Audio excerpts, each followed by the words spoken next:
Rebirth of my demon professor. Episode 19। Rudransh ji उसके तरफ देखने लगते हैं और फिर उसके कंधे पर अपनी सर को रखकर, मुझे लगा था कि यहाँ पर कोई आ जाएगा और मेरे साथ बुरा हो जाएगा। दो लड़कों ने तो अपनी गाड़ी रखवा दी थी, पर मैं जैसे तैसे यहाँ वहां भटक कर फिर से यहाँ पर खड़ी हो गई थी। मुझे बहुत ज्यादा डर लग रहा था। तुम तो जानते हो ना, अकेली लड़की को देखकर कोई भी फायदा उठाने के लिए आ जाएगा। वह पूरी तरह से कांप रही थी। कुणाल ये देख अपने जैकेट को निकालकर उसके ऊपर डालते हुए, पहले शांत हो जाओ और मेरे साथ चलो, मैं तुम्हें घर भी ड्रॉप कर दूंगा और कोई परेशानी नहीं होगी, तुम्हारी कोई हुई चीज पर तुम्हें बहुत जल्दी ही मिल जाएगी। इतना कहकर वह उसे अपनी गाड़ी में बैठा देता है। रुद्रांश ये सुनकर उसकी तरफ देखते हैं, पर कुछ कहती नहीं है, बस अपना सर हिला देती है। पर वही उसके चेहरे को देखकर वह अपना सिर लाने लगता है। उसके चेहरे पर भी परेशानियां थी, जो हद से ज्यादा बढ़ गई थी। वह वैसे ही ड्राइविंग करने लगता है। कुछ देर के बाद वह दोनों ही रुद्रांशी जी के पैलेस के अंदर आ गए थे। जैसे ही पैलेस के अंदर आते हैं, तो रुद्राशी का भाई मनोज, जो इस समय परेशान था, वह उसे देखने लगता है। वह उसके पास आकर परेशानी भरी आवाज में, क्या हुआ है और तुम मुझे ऐसे घबरा क्यों हो? कुछ हुआ है क्या? किसी ने कुछ किया है? तुम्हारे साथ क्या हुआ? सब कुछ ठीक तो है ना? मुझे बताओ, किसने कुछ किया है तुम्हारे साथ? कहते कहते वह घबराने लगता है और वही उसकी बातों को सुनकर कुणाल अपनी होठों पर वैसे ही एक मुस्कुराहट लिए, सब कुछ ठीक है, पहले आप शांत हो जाए। अगर आप ऐसे रहेंगे तो मुझे लगता है रुद्रांशी के लिए भी यह मुश्किल हो जाएगा। शांति से हर बात सुनिए, फिर उसके बाद रिएक्शन दे। मनोज एक मैच्योर पर्सनालिटी थी, जो उसकी बातों को सुनकर अपना सर हिला देता है और फिर अपने सर्वेंट को कहकर उन लोगों के लिए पानी लाने के लिए कह देता है। रुद्रांशी ने अपना सर मनोज के सीने पर रख दिया था। वही कुणाल उसे सब कुछ बता देता है, जिसे सुनने के बाद मनोज परेशान होते हुए, कितनी बार कहा है बच्चा के लोगों की परेशानी करना छोड़ दे। यहाँ पर कोई भी ऐसा नहीं है जो तुम्हारे बारे में सोचने लगे। यहाँ पर हर कोई अपने बारे में ही सोचता है, तो क्यों तुम इतना ज्यादा दूसरों के बारे में सोचती हो? मैं कितनी बार कहा है, अनजान सड़क पर कभी भी अपनी गाड़ी को रोकना नहीं चाहिए, पर तुम कभी मानोगी मेरी बात? देख लिया ना, अगर उन लोगों ने तुम्हारे साथ कुछ किया होता तो अकेली लड़की देखकर पता है ना जमाना कितना ज्यादा खराब है। कहते हुए वो गुस्सा होने लगता है। तभी कुणाल मनोज के गुस्से भरे चेहरे को देखकर, अगर ऐसे ही करोगे तो मुझे लगता ही और ज्यादा परेशान हो जाएगी। पहले ही यह बहुत ज्यादा घबराई हुई है और तुम्हारी ऐसी बातों को सुनकर ही और ज्यादा घबराने लगेगी। ऐसी कोई किसी को ट्रीट नहीं करता है। पहले तुम इसे शांत करो और फिर उससे बात करने की कोशिश करो। इससे बेहतर है कि तुमसे वो डरना काम और सब कुछ बताना शुरू कर देगी। नहीं तो अगली बार अगर ऐसा कुछ हुआ तो वह और ज्यादा परेशान हो जाएगी। इस समय उसका मेंटल स्टेबल इतना अच्छा नहीं है कि वह तुम्हारी बातों को सुनकर समझने लगे। तुम्हारे डांटने की वजह से बहुत ज्यादा घबरा कर रोने लग रही है।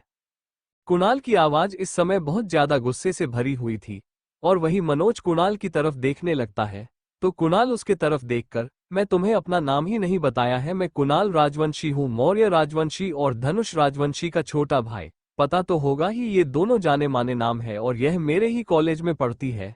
फिलहाल तो मेरा काम हो गया है, मैं जा रहा हूँ, पर अपने गुस्से को कंट्रोल करना सीखो। अगर ऐसे गुस्से को कंट्रोल नहीं कर पाए ना तो फ्यूचर में बहुत तकलीफ हो जाएगी। इतना कहकर अपने होठों पर एक मुस्कुराहट के साथ रुद्रांशी को देखा है और फिर वहां से चला जाता है। और वही रुद्रांशी जाते हुए देखते हैं, कुणाल ने जिस तरह से उसे ट्रीट किया था, उसका जैकेट जिसके खुशबू अभी भी वो स्मेल कर सकती थी, उसके होठों पर एक मुस्कुराहट आ जाती है। वही मनोज उसकी बातों से सहमत हो चुका था। वो उसके बालों को सहलाकर अपनी शांत आवाज में, मुझे लगता है कि तुम्हें फ्रेश होना चाहिए, परेशान मत हो, मैं फिर ला कर दूंगा और तुम्हारे मोबाइल की लोकेशन से ट्रेस कर दूंगा कि वो लोग कौन थे, क्योंकि उन लोगों ने तुम्हें तकलीफ देने के बारे में सोचा है और इसकी सजा उन सभी को मिलेंगे। और तुम परेशान मत हो, मैं पापा और माँ से इस बारे में बात नहीं करूंगा, वो दोनों या बाहर है, तो मुझे नहीं लगता कि कोई प्रॉब्लम होगी। इतना कहकर वह उसके बालों को सहलाता है और वही उसकी बातों को सुनकर रुद्रांशी अपना सर हिला देती है और वहां से वह जाने वाले थे कि कुछ याद करके वह जैकेट को देती है और वहां से वो कुणाल के पीछे जाने लगते हैं। मनोज भी उसे रोकना नहीं है, बल्कि वह अपनी जगह पर खड़ा होकर अपने मोबाइल को लिए किसी को कॉल करने चला जाता है। कुणाल जा रहा था, तभी पीछे से रुद्रांशी उसे आवाज लगा लेती है, जिसे सुनकर वो पीछे मुड़कर देखने लगता है। रुद्रांशी उसके पास आकर उसके सामने जैकेट करके, तुम अपना जैकेट ही मेरे पास भूल गए, इसे तू लेकर चले जाओ। कुणाल उसके हाथों से जैकेट लेकर जाने वाला था। रुद्रांशी उसका हाथ पकड़कर, थैंक यू सो मच, अगर तुमने भैया को कुछ बोला नहीं होता ना तो वह आज बहुत ज्यादा गुस्सा होते। तुम्हारी वजह से आज मैंने डांट नहीं खाई है, नहीं तो वह मुझे अच्छा खासा सुनते और मेरी लापरवाही पर और ज्यादा ताने दे देते। थैंक यू सो मच मेरी इतनी ज्यादा मदद करने के लिए। कुणाल उसके हाथ को अपने हाथों में पकड़कर अपना एक हाथ उसके गालों पर रख देता है और फिर अपनी शांत आवाज में, पहले तो तुम अपने आप को शांत करो। ज्यादा अगर तुम परेशान हो जाओगे तो मुझे नहीं लगता सही होगा। चेहरे पर परेशानियां देखो कितनी है।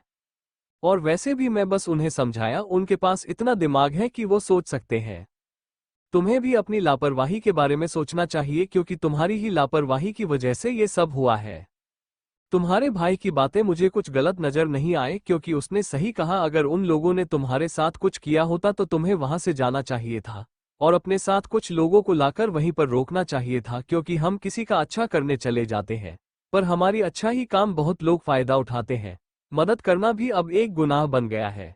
इन लोगों की वजह से हम सही और गलत के बीच पूरी तरह से उलझ जाते हैं। फिलहाल तो तुम जो, ठंड बहुत है। रुद्रांशी कुछ सोचते हुए उसके पास आने लगते हैं। कुणाल बस उसे देखा ही रह जाता है। रुद्रांशी उसके पास आकर उसके गाल पर अपने होठों को रख देती है, जिससे कुणाल हैरान होकर उसे देखने लगता है। रुद्रांशी अपने होठों पर एक मुस्कुराहट के साथ, तुमने मेरी इतनी मदद की है तो ये करना जायज है। थैंक यू सो मच, अगर तुमने मेरी मदद नहीं की होती ना तो मुझे नहीं लगता कि कुछ होता और वहां पर मैं अकेली रह जाती और घबराहट की वजह से शायद मैं और ज्यादा बीमार पड़ जाते हैं। थैंक यू सो मच मेरी मदद करने के लिए।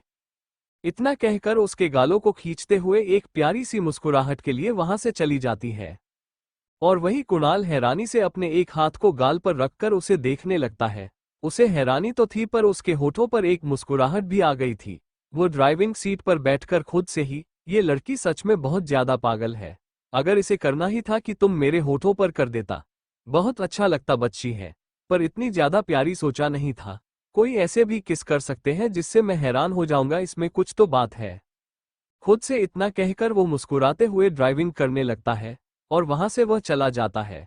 रुद्रांशी अपने पैलेस के दरवाजे पर खड़ी होकर उसे जाते हुए देख रही थी। उसके होठों पर एक मुस्कुराहट आ जाती है और वो वहां से अंदर चली जाती है।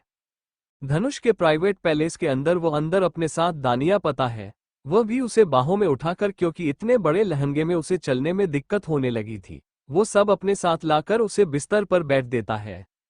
दानिया बस उसे देखते ही रह जाती है, जो उसके बालों को सहलाकर अपनी शांत आवाज में, बहुत ज्यादा थक चुकी होगी तो मैं इस समय आराम की बहुत ज्यादा जरूरत है।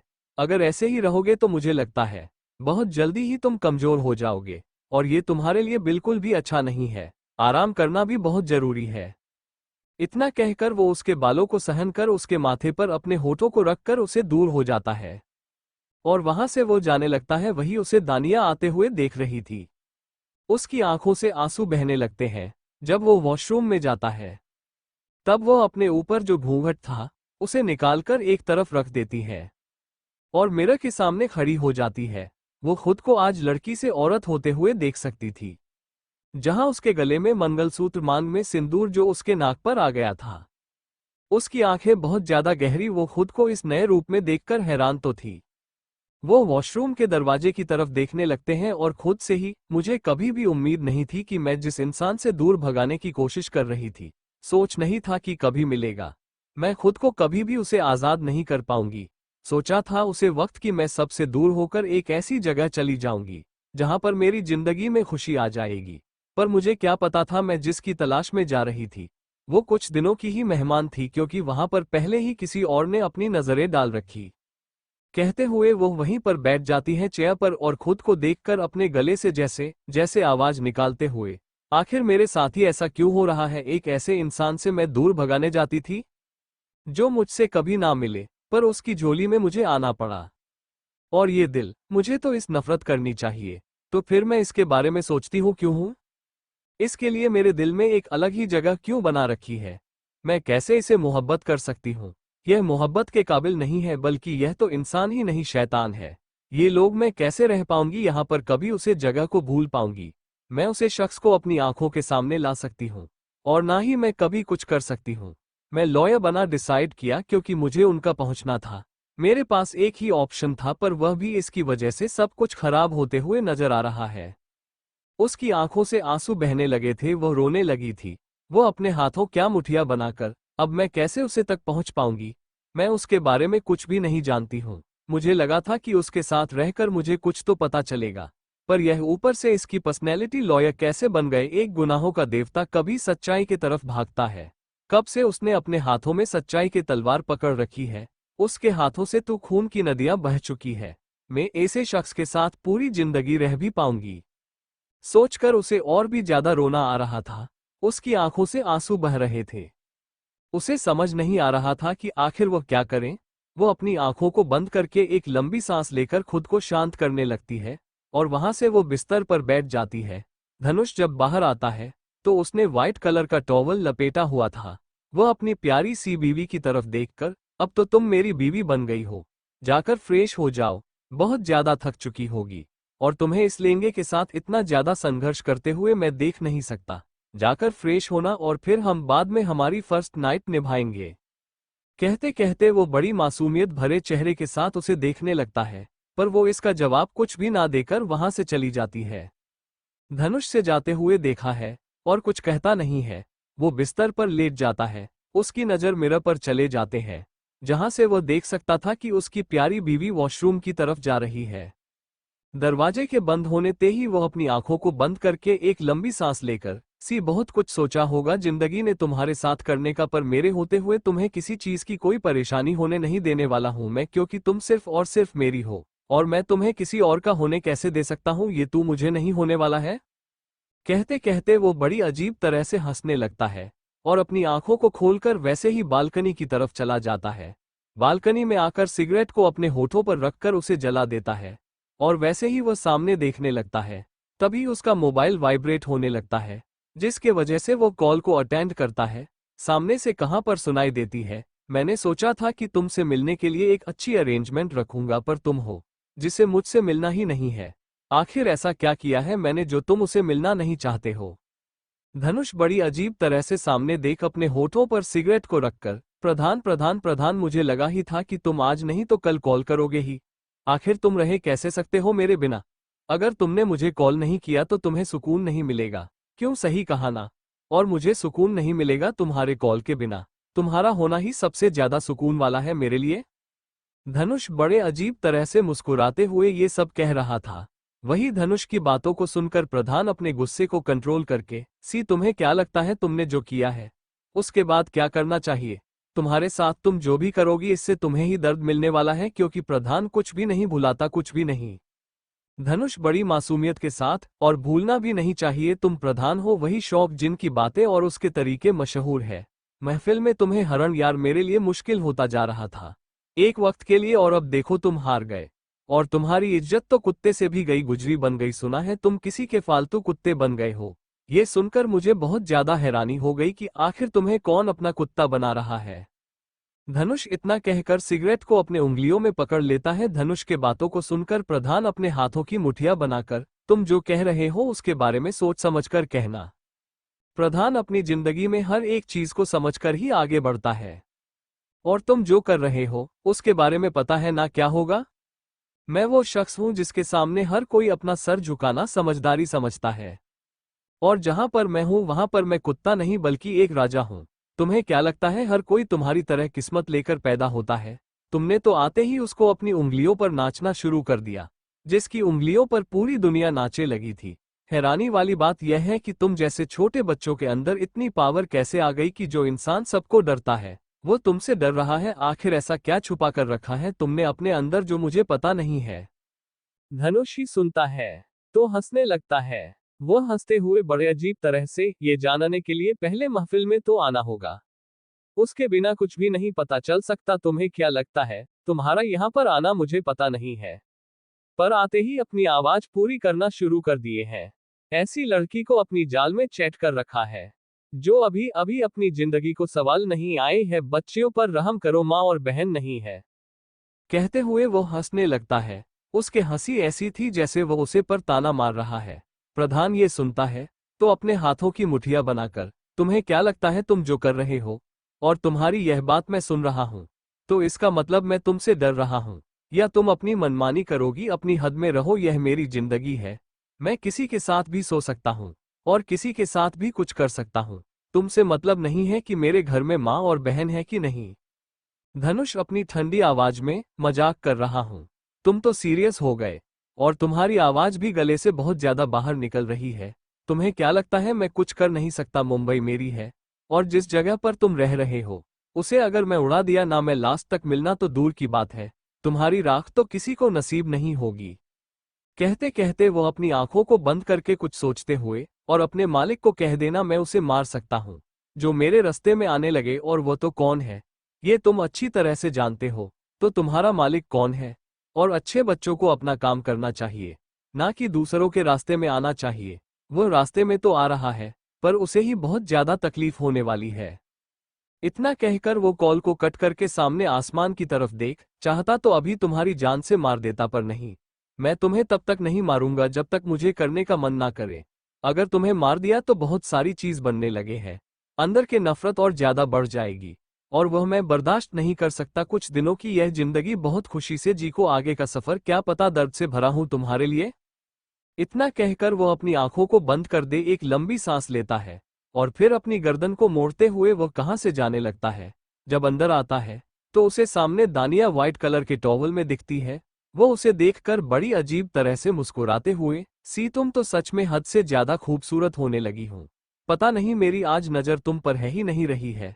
ऐसा लग रहा है जैसे नजरों ने तुम्हें अपना बनाने की पूरी तैयारी कर रखी है। इतना कहकर वो अपनी आंखों को बंद कर दे, एक लंबी सांस लेता है और फिर अपनी गर्दन को मोड़ते हुए वह कहां से जाने लगता है। जब अंदर आता है तो उसे सामने दानिया व्हाइट कलर के टॉवल में दिखती है। वो उसे देखकर बड़ी अजीब तरह से मुस्कुराते हुए, सी तुम तो सच में हद से ज्यादा खूबसूरत होने लगी हो। पता नहीं मेरी आज नजर तुम पर है ही नहीं रही है। ऐसा लग रहा है जैसे नजरों ने तुम्हें अपना बनाने की पूरी तैयारी कर रखी है। कहते कहते वो उसके पास आकर उसकी कमर को पकड़कर अपनी तरफ खींच लेता है और उसकी आंखों में देखकर बड़ी अजीब तरह से, क्या हुआ? तुम्हारी आंखों में मुझे उदासी नजर आ रही है। परेशान मत हो बीवी, तुम्हारे साथ कुछ भी नहीं होगा क्योंकि मैं तुम्हारे साथ हूँ, तुम्हारे पास हूँ। और मुझे नहीं लगता कि कोई चीज है तुम्हें परेशान कर सकती है मेरे होते हुए, क्योंकि यह हम तो मेरा है ना। परेशान करने से लेकर तुम्हारे साथ वो सब कुछ करना जो सोने में भी मुझे बहुत ज्यादा एक्साइटिंग महसूस हो रहा है। कहते कहते वो उसके कमर को सहलाकर अपने बेहद नजदीक करके अपनी गर्म सांसें उसके चेहरे पर छोड़ने लगता है। और वही यह सब देख दानिया दिल की धड़कन बढ़ने लगती है। वो वैसे ही उसे गोद में उठाकर बिस्तर पर लेट देता है और उसके ऊपर जाकर उसकी आंखों में देखने लगता है। दानिया उसके कंधे पर अपना हाथ रखकर अपने गले से जैसे तैसे आवाज निकालकर, तुम ना जरा धीरे से कीजिए क्योंकि कल रात से मुझे बहुत दर्द हो रहा है। वहां पर अपना एक जंगली की तरह बन जाते हो और मुझे परेशान करते हो। कहते कहते गुस्से भरी नजरों से देखने लगते हैं और वही उसकी नजरों को देखकर बस मुस्कुरा देता है और वो अपना सर हिलाकर उसके होठों पर अपने होठों को रख देता है। उन दोनों के टॉवल को अब अलग कर दिया था। उसकी कमर को अपनी तरफ खींच लेता है और उसके नेवल पर अपने होठों को रखकर उसे एसएचसी के करना शुरू कर देता है और साथ में अपने हाथों को उसके पैरों के नीचे ले जाता है। वह वैसे ही उसकी कमर को पकड़कर उसे पैसे ही सहलाने लगता है और शांति साथ उसके गर्दन पर वह अपने होठों को रखकर उसे बहुत ही ज्यादा पोलैंड होकर एससी के करने लगता है और वैसे ही उसके दोनों हाथों को पकड़कर ऊपर की ओर कर देता है। दोनों ही बहुत ज्यादा पैशनेट होने लगे थे। दानिया अब उसके कमर पर अपने पैरों को बांध देती है और वैसे ही उसे अपनी तरफ करने लगते हैं। उसकी पूरी बॉडी पसीने में भर गई थी उसके ऐसे प्लेजर वाले मूवमेंट को सहते हुए। दानिया उसके बालों को पकड़कर उसे खींचना लगता है क्योंकि वह उसकी कमर से नीचे था तरह से पसीने में भरने लगी थी। उसकी आवाज बढ़ने लगी थी। वह गहरी गहरी सांस से ले गई थी। उसका पूरा चेहरा पसीने में भर गया था। वह अपनी आंखों को कसके बंद कर लेती है। वही धनुष उसके हर एक हरकत पर अच्छी तरह से नोटिस कर रहा था और उसकी कमर को वह पकड़कर अपनी तरफ कर देता है और उसकी आंखों में देखकर, क्या तुम तैयार हो? दानिया अपनी आंखें छोटी छोटी करके, तुम्हें पहले बता रही हूं बहुत ज्यादा बुरे होते जा रहे हैं और धीरे से करना, नहीं तो अगर मुझे दर्द हुआ ना तो मैं तुम्हें अधूरा छोड़ कर यहां से चली जाऊंगी। कहते रहते हो अपनी आंखें छोटी छोटी करके वैसे वैसे देखते हैं। धनुष बस अपने होठों पर एक मुस्कुराहट लाता है दानिया और हो जाती है। वह अपनी आंखों को बंद कर लेती है। उसके मुंह से आवाज निकल जाती है। चेहरा पूरी तरह से पसीने में भरने लगता है। उसकी पूरी बॉडी बुरी तरह से शिवार करने लगती है। वह गहरी गहरी सांस लेने लगती है। तो उसे कंफर्ट होने का समय देता है।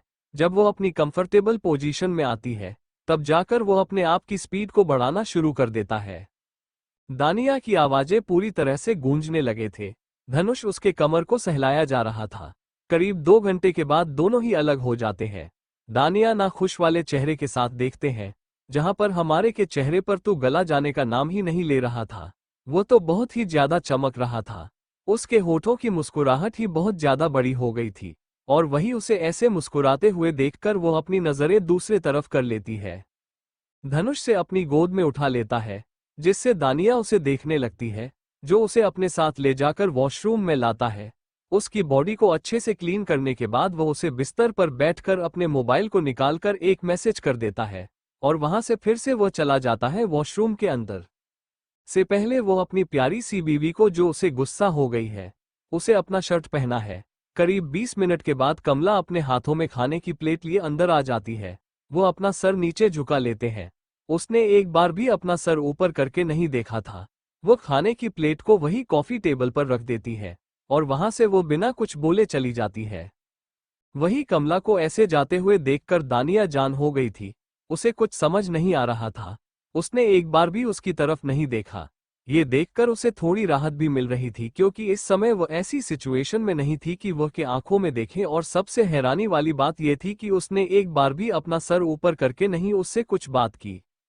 वो ये सब सोच रही थी कि तभी वॉशरूम का दरवाजा खुल जाता है, जिससे वो उसे तरफ देखने लगती है। सामने देखते हैं तो वहां पर धनुष उसे देख रहा था।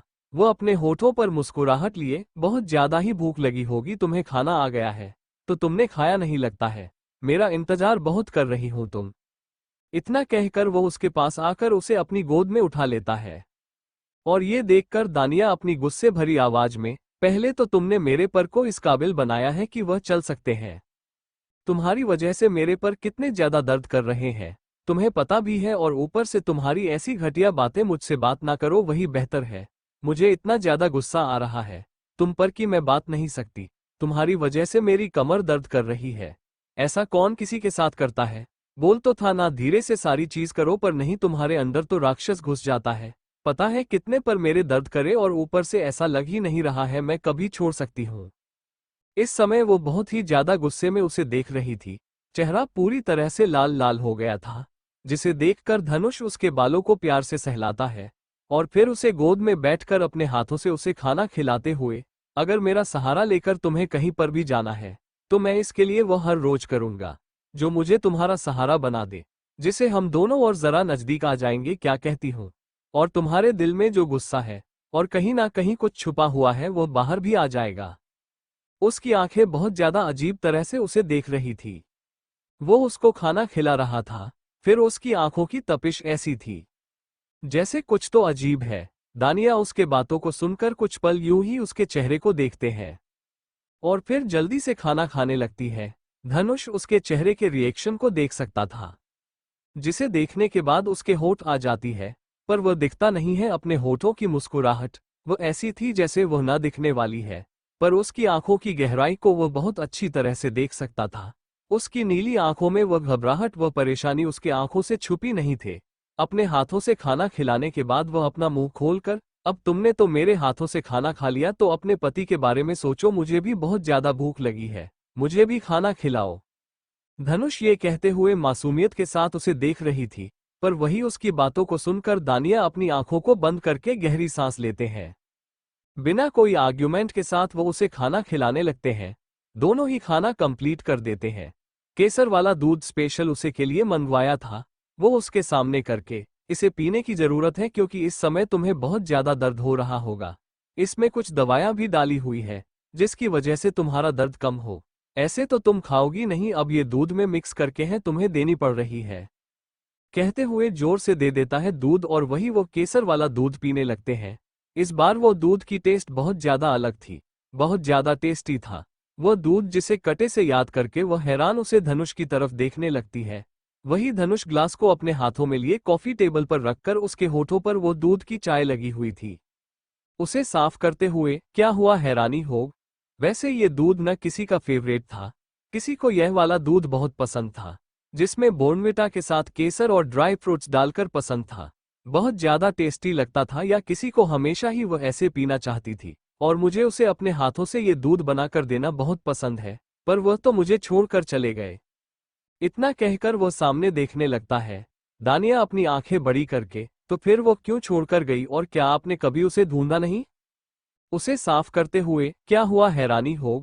वैसे ये दूध न किसी का फेवरेट था, किसी को यह वाला दूध बहुत पसंद था जिसमें बोर्नविटा के साथ केसर और ड्राई फ्रूट्स डालकर पसंद था, बहुत ज्यादा टेस्टी लगता था, या किसी को हमेशा ही वह ऐसे पीना चाहती थी और मुझे उसे अपने हाथों से ये दूध बनाकर देना बहुत पसंद है, पर वह तो मुझे छोड़कर चले गए।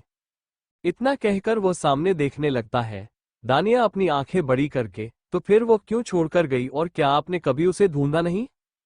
उसने कोशिश की अपने चेहरे के रिएक्शन को बनाए रखने के। धनुष उसके चेहरे की तरफ ना देख सामने देखते हुए, नहीं, अगर कोई छोड़कर जाना चाहता है तो उसे ढूंढने किस लिए है।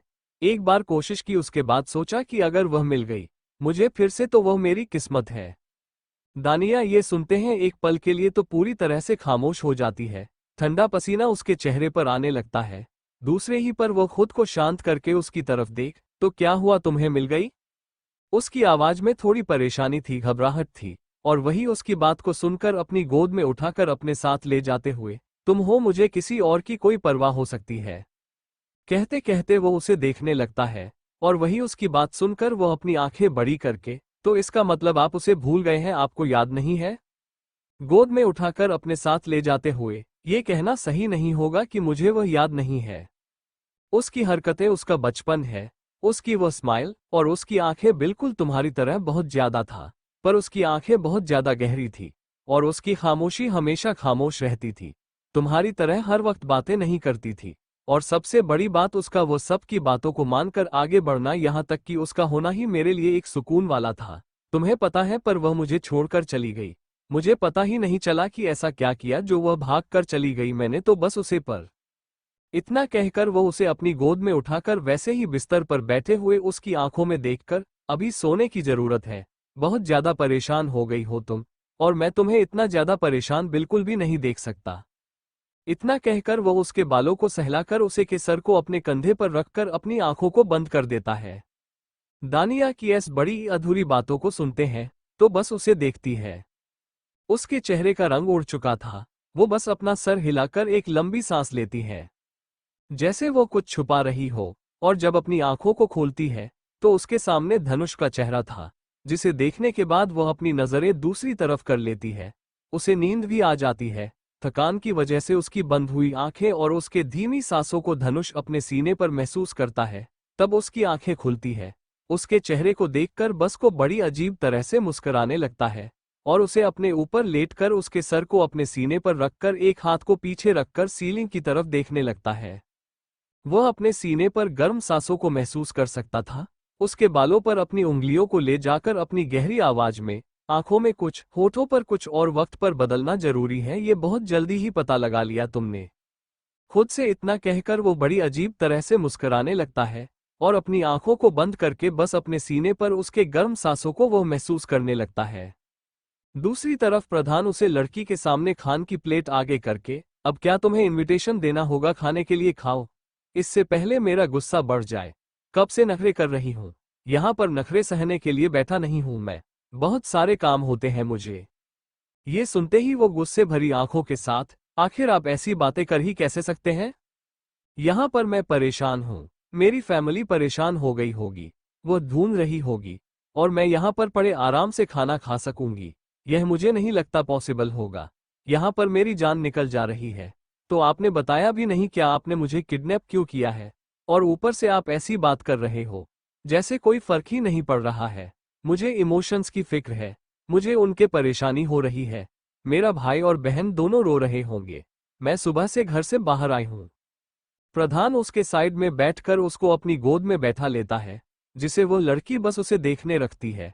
प्रधान अपने हाथों से उसे खाना खिलाते हुए अगर एक शब्द भी और बोला और मेरे कानों तक वो आया, इतना समझ लेना कि मेरा गुस्सा बहुत खतरनाक है।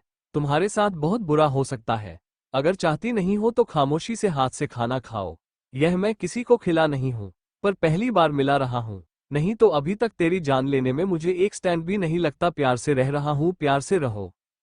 कहते कहते वो उसे गुस्से में देखने लगता है, और वही उसकी बातों को सुनने के बाद वो लड़की खामोशी से खाना खाने लगती है। पूरे खाने को कंप्लीट करने के बाद वो अपना सर नीचे झुका लेती है। प्रधान उसके बालों को सहलाकर, नेक्स्ट टाइम मेरी बातों को समझ लिया करो, हर बार मैं तुम्हारी बातों को सुनकर अपने आप का बीपी हाई नहीं करना चाहता। उसकी बातों को सुनकर वो लड़की खामोश हो जाती है। प्रधान उसे एक पूरी तरह से खाना खिला है और वो उसे बिस्तर पर लेट देता है। वही दुर्रानी यह सब देखकर हैरान हो गया था। मतलब उसने तो कुछ और ही सोचा था, और यहां पर कुछ और ही हो रहा है। वो सामने उसे शख्स को देखा है जिससे किसी के परवाह नहीं है। रब तो उसके हिसाब से इस लड़की की डेड बॉडी को उसके पास आना चाहिए था, पर वो अभी तक जिंदा है, और ऊपर से उसका वह शैतान, मतलब वह तो किसी की परवाह करता नहीं है।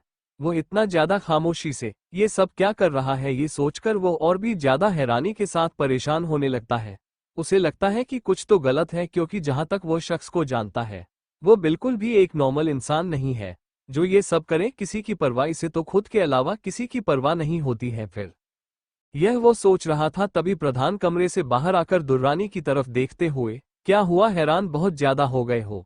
लगता है बहुत सारे सवाल तुम्हारा दिमाग में चल रहे होंगे ना, और पहला सवाल तो यही चल रहा होगा कि मैं कैसे किसी लड़की की इतनी परवाह कर सकता हूं। प्रधान के सवाल को सुनकर वो खामोश हो जाता है, और वही उसे खामोश देख प्रधान उसके कंधे पर हाथ रखकर, जब मैं धनुष से बात की थी ना, तो उसने वह बात छोड़ दी जिसके लिए मुझे खामोश रहना पड़ रहा है। उसने मेरी दुखती रथ पर अपना हाथ रख दिया है। उसे पता था कि चीज की वजह से खामोश बैठूंगा, और उसने वही किया। दुर्रानी कुछ समझ नहीं पता है, तो प्रधान उसके कंधे पर हाथ रखकर, तुम्हें जिसके इन्फॉर्मेशन निकालने को कहा था उसके बारे में कुछ पता चला? मैं नहीं चाहता कि दुश्मनी पर्सनल में चला जाए। अगर पर्सनल हो गई तो मुझे नहीं लगता कि उसे बचाने वाला कोई होगा, और ना ही मैं किसी और का सुन सकता है।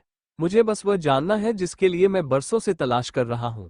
अगर ऐसा हुआ तो दुर्रानी, तुम तो जानते हो बहुत चीज बदलने वाली है, और तुम्हें सबसे आगे रहना है। इतना कहकर वो उसके कंधे पर हाथ रख देता है, और उसे अपनी ठंडी नजरों से देखकर वो सुनकर खुद ही परेशान हुए। आखिर ये सब हो क्या रहा है? सच में ये सब एक जैसा है या कुछ अलग है? मुझे एक बात समझ में नहीं आ रही है कि आखिर चल कर रहा है। इनके दिमाग में क्या बॉस वो सब करना चाहते हैं? पर अभी तक तो उनकी कोई भी इंफॉर्मेशन नहीं मिली है, तो फिर ये सब क्यों? खुद से ही इतना कहकर वो परेशान सा होने लगता है, और अपनी आंखों को बंद करके वो खुद को शांत करने लगता है। उसके चेहरे पर परेशानी साफ साफ देखी जा सकती थी। वो एक नज़र बंद हुए दरवाजे को देखा है, और फिर वहां से कुछ सोचते हुए जाने लगता है। प्रधान अपने कमरे में आकर लैपटॉप की स्क्रीन को देखने लगता है। तभी उसका मोबाइल वाइब्रेट होने लगता है। कॉलर आईडी पर नाम देखकर वह अपनी आंखों को बंद करके गहरी सांस लेकर कॉल कॉटन करता है। सामने से जानी पहचानी आवाज सुनाई देती है। तुम्हें जो काम दिया तो अभी तक क्यों नहीं हो पा रहा है? कब तक इंतजार करवाने वाले हो तुम? ये जानते हुए भी कि मैं उसकी तलाश में क्या क्या कर रहा हूं। अभी तक तुमने वह काम ही नहीं किया है जिसका इंतजार मुझे कब से है। प्रधान अपनी शांत आवाज में, आपको क्या लगता है मैं यहां पर क्या कर रहा हूं? मेरी नजर चारों तरफ है, मैं ढूंढ रहा हूं। उसे मैं क्या कर सकता हूं? मैं पहले ही बहुत ज्यादा परेशान हूं। बहुत सारी चीज है जिसे ढूंढने के लिए मुझे बहुत कुछ करना है, और कुछ दिनों के लिए मैं वेकेशन के लिए जा रहा हूं। आगे का काम आप खुद ही कर लेना, आपके लिए बेहतर होगा। प्रधान अपनी शांत आवाज में, आपको क्या लगता है मैं यहां पर क्या कर रहा हूं? मेरी नजर चारों तरफ है, मैं ढूंढ रहा हूं। उसे मैं क्या कर सकता हूं? मैं पहले ही बहुत ज्यादा परेशान हूं। बहुत सारी चीज है जिसे ढूंढने के लिए मुझे बहुत कुछ करना है, और कुछ दिनों के लिए मैं वेकेशन के लिए जा रहा हूं। आगे का काम आप खुद ही कर लेना, आपके लिए बेहतर होगा। इतना कर वो कॉल को कट कर देता है। वो कॉल को कट करके अपनी आंखों को बंद करके एक लंबी सांस लेकर सामने से एक तस्वीर को देख, धनुष राजवंशी, तुम्हारे बारे में जितना पढ़ो उतना कम लगता है। हर एक की खबर निकलना मुश्किल होता जा रहा है मेरे लिए। तुम्हारी फैमिली का बैकग्राउंड इतना ज्यादा स्ट्रांग है कि 10 बार सोचेगा तुम्हारे घर की तरफ आंख उठाने के लिए। अगर तुमने से कोई जिंदा रहा तो उसे पता है कि उसका पूरा परिवार से लेकर उसका वंश तक को मार देगा। और उसे बचाने के लिए बहुत लोग आगे आ रहे हैं, क्योंकि वह जानते हैं कि अगर इसके ऊपर एक भी करोड़ जाने लगी तो वह किसी को भी नहीं छोड़ेगा। इतनी पावर के लोग तुम्हारे परिवार को बचाने आ रहे हैं, हैरानी वाली बात है। कहते कहते वो बड़ी अजीब तरह से उन तस्वीरों को देखते हुए, सबसे ज्यादा तो तुम्हारी यह प्लान्स, तुम प्लान्स बहुत जल्दी बना लेते हो और चेंज भी उतना ही जल्दी करके उसे रिसेट कर देते हैं। इतनी बड़ी पावरफुल जगह पर होने के बावजूद भी कोई तुम्हें हाथ तक नहीं लग रहा है। इतना डर है उन लोगों के अंदर, समझ नहीं आ रहा है क्या? आखिर तुम मुझे एक हफ्ते पहले आए थे, फिर इतना सब कुछ अपने नाम कैसे कर दिया? हर किसी के अंदर अपना डर बैठा दिया है, कोई भी नजर उठाकर तुम्हारी तरफ नहीं देख रहा है। इतना कहकर वो अपनी आंखों को बंद करके एक लंबी सांस लेकर, और यही मुझे जानना है कि आखिर ऐसा क्या छुपा कर रखा है कि जो हर कोई तुम्हारी तरफ आप उठाकर नहीं देखना है। मुझे तुम्हारी तरह पावर चाहिए जो हर एक चीज को अपनी तरफ करे, जो तुम्हें वह दिखाए जो तुम सोच भी नहीं सकते। तुम्हारा वो घमंड मुझे टूटे हुए देखना है, जिसकी वजह से तुम अब तक यहाँ पर हो। प्रधान की आंखों में उसके लिए नफरत देखी जा सकती थी। वो नफरत भरी आंखों के साथ उसे देख रहा था। उसका चेहरा गुस्से में बहुत ज्यादा लाल हो गया था। उसकी आंखें ऐसी थी जैसे वो अभी ही उसे जान से मार दे। बस अपनी ठंडी निगाहों से उसे देखा है, जो इस समय उसे तस्वीर में देख रहा था। तभी प्रधान के मोबाइल पर एक मैसेज आने लगता है, जिसकी वजह से वह मोबाइल में एक तरफ रख देता है और बस खामोशी से कुछ तस्वीरों को देखने लगता है। उसके सामने 2 साल के बच्चे की तस्वीर थी, जो बहुत ज्यादा खूबसूरत थी। उसने अपनी आंखें बंद कर दी थी और एक लड़का जो करीब 7 साल का होगा, मैं उसे अपनी गोद में उठाया हुआ था। बहुत ज्यादा खुश लग रहे थे वह दोनों एक साथ। वहीं दूसरी तरफ एक हवेली के अंदर आदमी सोफे पर गुस्से में बैठा हुआ था। इस समय उसकी आंखें पूरी तरह से ठंडी पड़ गई थी, और वही इतना ज्यादा गुस्से में कहा कि वहां मौजूद तो हर एक इंसान उसे घबराकर हुई नजरों से देख रहा था। किसी के अंदर इतनी हिम्मत नहीं थी कि उसे शख्स की तरफ जाए, उससे बात करे। तभी एक औरत वहां पर आकर अपनी बच्चों वाली आवाज में, क्या कर रहे हैं? हर तरफ सिर्फ गुस्सा गुस्सा गुस्सा, कभी तो प्यार से बात किया करें। अभी तो गए थे, और किस बात कॉल पर ऐसी बात की थी जो इतना ज्यादा गुस्सा हो गया? आपको पता तो है ना, हम गुस्से में बिल्कुल भी अच्छे नहीं लगते हो। कहते हुए औरत उसी के ही साइड में बैठे हुए उसका हाथ पकड़ लेती है, और यह सुनकर वह आदमी अपने गुस्से को कंट्रोल करके, तुम्हें क्या लगता है मैं गुस्से को ज्यादा बढ़ाना चाहता हूँ? ये सब ना ही उसके वजह से हो रहा है, ना तुम उसे जीने देती और ना मैं उसकी जान बच देता। बताया जा रहा है वह काम तो उसे होता नहीं है, और बातें सुनना वह अलग है। वह मुझे कह रहा है मेरे खिलाफ जाना चाहता है। मैंने उसे यहाँ तक लाया अपने दम पर, नहीं तो उसे करने के लिए हर कोई बैठा है। वह औरत उसका हाथ कस के पकड़कर, बस भी करो, तुम तो जानते हो ना यह उम्र क्या है उसकी, और इस उम्र में उसकी शादी करवाने की जगह तुम उसे ऐसे काम दे रहे हो। बच्चा थक जाता होगा, कोई तो चाहिए कि नहीं उसे सहारा देने के लिए। अकेला कितना वह खुद को सहारा देता रहेगा? तुम्हें पता है ना, मुझे ये काम बिल्कुल भी पसंद है। सी पर तुम्हारी वजह से मैं ये सब सह रही हूँ। अब क्या तुम चाहते हो? उसे बच्चों की जान ले लो। तुम आखिर कब तक ऐसे रहोगे? कभी तो खुद को बदला करो। अगर तुम्हें बदलना नहीं है तो बदलो मत, पर भगवान के लिए बातों को समझने लगो। कहते हुए वो परेशानी भरी चेहरे के साथ देखने लगती है, और वही उसके हर एक बात को सुनकर, मैं भी यही चाहता हूं, पर लगता है किसी को मेरी शांति से तकलीफ हो रही है, तो उसमें मैं कुछ भी नहीं कर सकता। मैंने उसे अपने लिए यहां तक लाया है, उसे वह सब कुछ दिया जो उसे चाहिए, पर अगर वह मेरी बातें ना माने तो तुम्हें क्या लगता है मुझे क्या करना चाहिए? मैं तुमसे शादी की है क्योंकि तुम जानती हो ना, तुम्हारे लिए मैं कुछ भी कर सकता हूँ। मैंने उसे कहा था उसे जिसके साथ शादी करनी है कर सकता है, पर उसने ये सब ठुकरा दिया और वह ढूंढता रहा है उसे। औरत एक लंबी सांस लेकर, हाँ तो फिर उसे ढूंढने दो। तुम जानते हो ना उन दोनों का ये रिश्ता कितना गहरा है। तुमने देखा तो है इतने सालों से उसके आंखों के आंसू बस बहुत हो गया। कितना तुम मुझसे परेशान करोगे? और मुझे नहीं लगता कि आप कुछ खाने के लिए रहना चाहिए। वह अपनी जिंदगी में खुशियों को ढूंढ तो रहा है, कुछ दिनों के लिए उसे छोड़ दो। इतना कहकर वह उसे आदमी के कंधे को पकड़कर अपनी तरफ कर देती है, और उसके सर को अपने सीने से लगे उसके बालों को सहलाते हुए, और अपने गुस्से को जरा सोच समझकर बाहर निकाला करो। तुम्हें पता है ना तुम्हारे इस गुस्से की वजह से मुझे कितना ज्यादा गुस्सा आता है, नहीं बर्दाश्त कर सकती। तुम्हें पता तो है ना तुम्हारे सिवा मेरा इस दुनिया में कोई भी नहीं है, तो अगर तुम ऐसे करोगे तो मेरा क्या होगा? वह आदमी यह सुनकर अपने होठों पर मुस्कुराहट लिए, सी तुम्हें क्या लगता है मैं तुम्हें कुछ होने जान देने को तैयार हूं। पर तुम्हारे लिए मैं कुछ भी कर सकता हूं। तुम्हें खुश रखना चाहता हूं मैं, और इसके लिए मैं कुछ भी कर सकता हूं। चाहे इसके लिए मुझे खुद को ही टुकड़ों में बेचना ही क्यों ना पड़े, क्योंकि तुम वह हो जिसने मुझे सहारा दिया है, जो मेरी जिंदगी है। मैं मर भी जाऊंगा ना तो भी साथ नहीं छोड़ूंगा। और अगर मैं मर भी गया ना तो तुम्हें जिंदा रहना है, क्योंकि मैं तुम्हें खुश देखना चाहता हूं। जिंदगी जीना देना चाहता हूं। जैसे चाहे वैसे जीना, कोई तकलीफ हो तो मेरे पास आ जाना, पर जिन जरूर। कहते हुए उसकी आंखों से आंसू आ जाते हैं। और यह सुनकर वह औरत बस उसे अपने सीने से लगाए उसके बालों को सहलाते हुए, बस भी करो, तुम्हारी यह बातें सुनकर ना मुझे बहुत ज्यादा गुस्सा आता है। तुम जानते हो ना तुम्हारी ऐसी बातें मुझे कितनी ज्यादा दर्द देते हैं।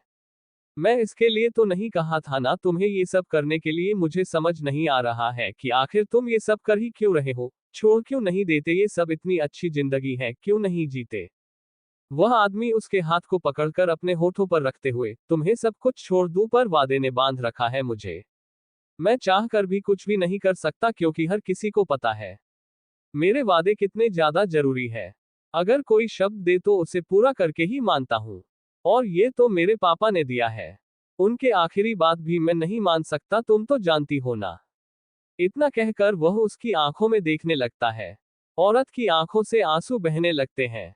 वह एक लंबी सांस लेकर अपने होठों पर एक दर्द भरी मुस्कुराहट लिए, पर इसका मतलब ये तो नहीं है ना कि तुम्हें मैं हमेशा दर्द में देखो। तुम जानते हो ना तुम्हारे ऐसे चेहरे को देखकर मुझे कितना ज्यादा दर्द महसूस होता है।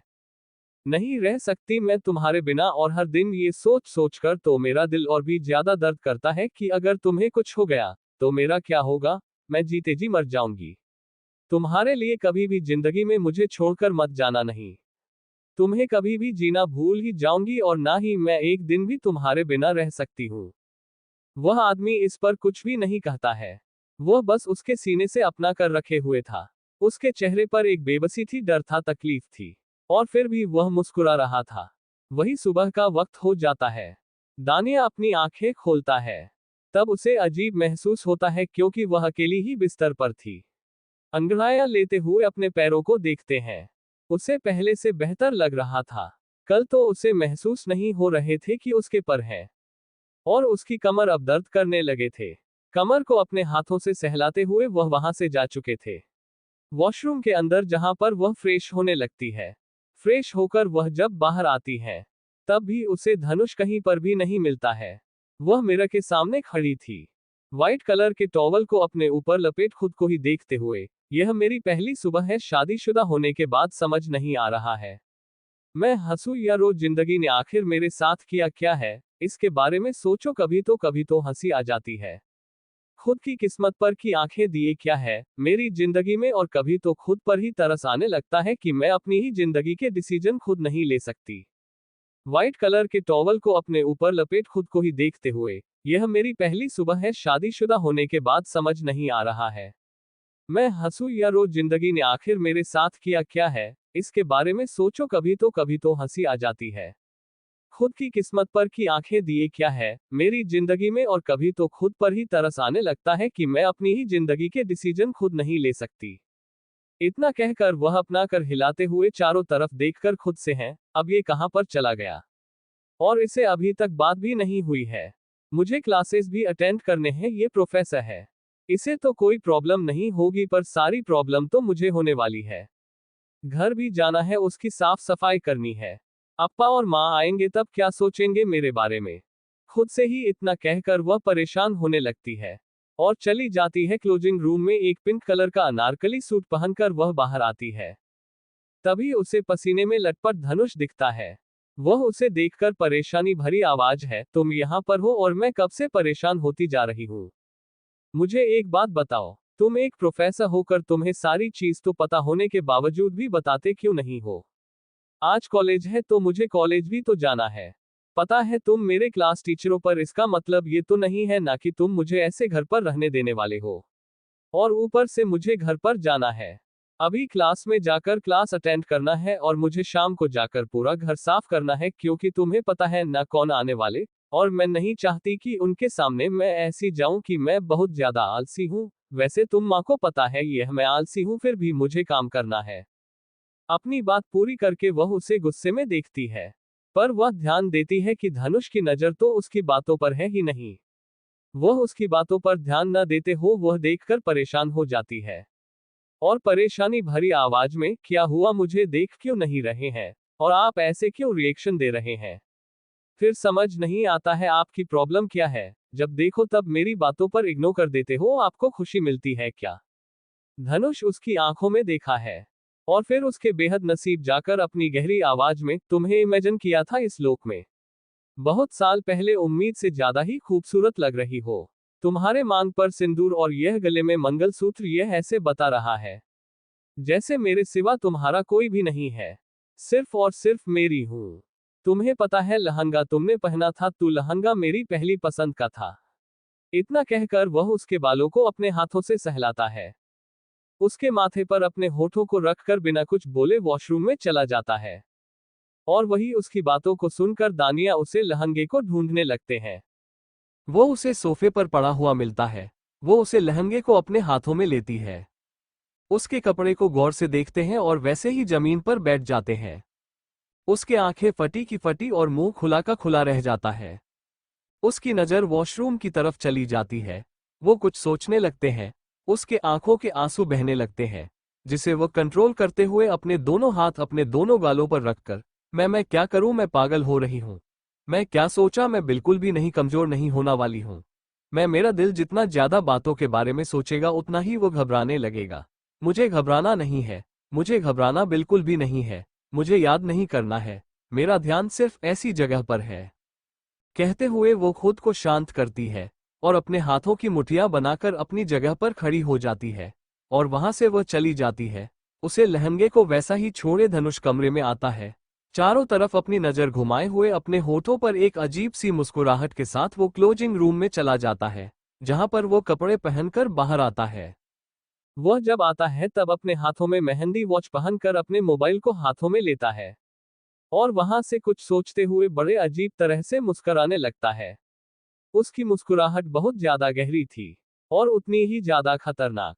जब नीचे आ जाता है तब उसकी नजर अपनी प्यारी सी बीवी पर चली जाती है, जो सोफे पर बैठी हुई थी।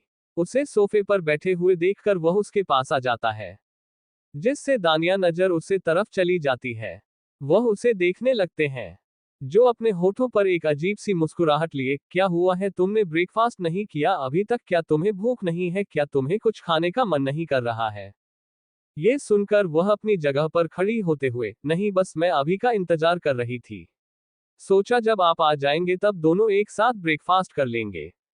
वैसे भी मुझे अकेले खाने की आदत तो है ही नहीं, और आप तो है ही, तो सोचा। इतना कहकर वह वहां से जाने लगते हैं। धनुष भी उसके पीछे पीछे जा रहा था। तभी उसके मोबाइल पर एक नोटिफिकेशन आ जाता है। उसे नोटिफिकेशन को देखकर अपने आप से ही बहुत जल्दी ही तैयारी कर दी है। सबने चलो अच्छा है, अब आएगा मजा। इंसान जितना भी दूसरों से नफरत कर ले, पर जब कोई अपना उसे नफरत करने लगे, वह भी दिल के बेहद गहराई तक, वह इंसान अपने आप ही टूट जाता है। पर इतना ज्यादा बिखरता है कि उसे जोड़ने के लिए कोई भी नहीं होता है। खुद से ही इतना कहकर वह बड़ी अजीब तरह से मुस्कुराते हुए वहां से ज्यादा लगता है। डाइनिंग टेबल की तरफ आकर वह अपनी चेयर पर जाकर बैठ जाता है। ब्रेकफास्ट कमला उन दोनों के लिए सर्वे कर रही थी। आज कुछ मिठाई बनाया था उसमें, और साथ में आज का ब्रेकफास्ट भी बहुत ज्यादा स्पेशल था, क्योंकि पूरी तरह से प्लेट सजाई गई थी। दानिया ये देखते हैं पर कुछ कहती नहीं है। उसके चेहरे पर खामोशी थी, और उतनी ही ज्यादा उदासी, वह उदास हो गई थी। अपनी आंखों को उसने बंद रख दिया था। वह किसी गहरी सोच में थी। तभी उसका मोबाइल वाइब्रेट होने लगता है, जिसकी वजह से उसका ध्यान खाने से हटकर अपने मोबाइल पर चला जाता है। दानिया कुछ सोचते हुए कॉल को अटेंड करती है, तो सामने से रुद्रांशी परेशानी भरी आवाज में, हो कहां पर, तुम कब से कॉल कर रही हूं, और एक तुम हो जिसे मेरे कॉल का कोई जवाब देना ही नहीं है। पता है मैं कितनी ज्यादा परेशान हो गई थी तुम्हारे लिए, और तुम्हें पता है वह कुणाल जो प्रोफेसर धनुष का छोटा भाई है, वह भी तुम्हारे बारे में पूछ रहा था। तो मैं बहुत कुछ बताना है, और मैं इतनी ज्यादा परेशान है। मुझे तुमसे बहुत जरूरी बात करनी है। मुझे समझ नहीं आ रहा है कि आखिर चल क्या रहे हैं, और मुझे एक बात बताओ, क्या तुम्हें कभी कुणाल मिला है? धनुष की आवाज सुन सकता था। भले ही मोबाइल स्पीकर पर नहीं था, पर उसके मोबाइल की आवाज बाहर तक सुनाई दे सकती थी। दानिया कुछ सोचते हुए, हाँ मुलाकात तो हुई है, पर क्यों तुमने ऐसा सवाल क्यों किया, सब कुछ ठीक तो है? रुद्रांशी परेशान होते हुए, क्या उसने तुम्हें प्रपोज किया, क्या वह तुम्हें पसंद करता है? दानिया ये सुनते ही अपनी आंखें फाड़े अपना मुंह खोल धनुष को देखते हैं, जो उसकी तरफ अपनी ठंडी नजरों से देख रहा था। वह जल्दी से अपने गले से आवाज निकालकर, नहीं नहीं तुम गलत समझ रही हो, वह मुझे क्यों पसंद करेगा, और हम दोनों वह वाली बेस्ट फ्रेंड है और भाई बहन टाइप है। तुम तो हमारे रिलेशन को कोई और ही ले जा रही हो। मतलब तुम बताओ, तुम्हें ऐसा क्यों लग रहा है, क्या हुआ है, तुम इतनी ज्यादा अजीब बातें क्यों कर रही हो, और सुबह सुबह उसको टॉपिक क्यों तुमने लाया है? रुद्रांशी यह सुनकर एक लंबी सांस लेते हुए, चलो अच्छा है, कुछ नहीं, बस मुझे ना तुमसे जरूरी बात करनी थी, कल बहुत बड़ी मुसीबत में थी। उसने मुझे बचा लिया और मुझे उससे ना प्यार हो गया है। पहली नजर वाला इसी वजह से पूछा कि तुम उसे पसंद करती हो या नहीं, तो मैं अपनी लाइन बदल देता हूँ। दूसरा रास्ते पर चली जाऊंगी, मुझे कोई प्रॉब्लम नहीं है, पर मैं तुम्हारी मोहब्बत तुमसे दूर नहीं कर सकती। कहते कहते वह हंसने लगती है। और वही यह सुनते ही दानिया आवाज में, परेशान मत हो, मुझे किसी से मोहब्बत नहीं है। तुम उससे मोहब्बत कर सकती हूँ, जितना चाहिए उतना प्यार कर सकती हूँ, मुझे कोई प्रॉब्लम नहीं है। वैसे तुम तो बहुत छुपे रुस्तम करने के लिए, और तुमने मुझे बताया भी नहीं क्या हुआ है, और अभी मैं कॉलेज में आ जाऊंगी तब मुझे सब कुछ बता देना। फिलहाल तो मैं ब्रेकफास्ट कर रही हूँ। ब्रेकफास्ट होने के बाद मैं उसके बाद हम सारी बातें करेंगे। इतना कहकर वह मुस्कुराते हुए कॉल को कट करके ब्रेकफास्ट करने लगते हैं।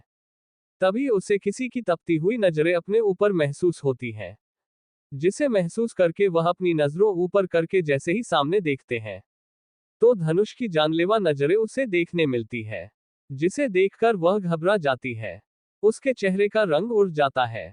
दानिया अपनी आंखें हैरानी से बड़ी करके उसे देखते हैं, और परेशानी भरी आवाज में, क्या हुआ, तुम ऐसे क्यों देख रहे हो मुझे, मैंने क्या किया है, सब कुछ ठीक तो है, तुम्हारा चेहरा इतना गुस्से में क्यों दिख रहा है मुझे? दानिया इस बात को सुनकर धनुष अपनी गहरी आवाज में, कुछ नहीं, बस तुम्हारी बातें सुन रहा था। और कुछ है तुम्हें और ब्रेकफास्ट चाहिए तो खा लो, मेरा पेट भर गया है। Thank you for listening. मुझे उम्मीद है आपको यह स्टोरी पसंद आई होगी। अगर आपको पसंद आई है तो प्लीज लाइक और कमेंट करना ना भूलें, और मोर स्टोरीज के लिए सब्सक्राइब करें। मिलते हैं नेक्स्ट वीडियो में।